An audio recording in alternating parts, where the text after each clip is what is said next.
to connect PS5 to Xfinity Wi-Fi. In this video, I'll show you how to connect PS5 to Xfinity Wi-Fi. So to get started, go ahead and turn on your PS5 and then go to the settings menu.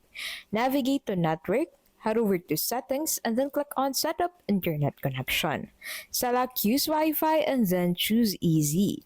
Your PS5 will scan for available networks. Select your Xfinity Wi-Fi network from the list and then enter your Wi-Fi password when prompted. Wait for the connection to establish and you should see a confirmation once it's successful. If you're using Xfinity XFI with advanced security, sometimes Xfinity's advanced security blocks new devices. So go ahead and open the Xfinity app on your phone, go to connect and head over to devices and then look for your PS5. If it's blocked, tap on it and choose allow device. You may also need to disable advanced security temporarily to complete setup.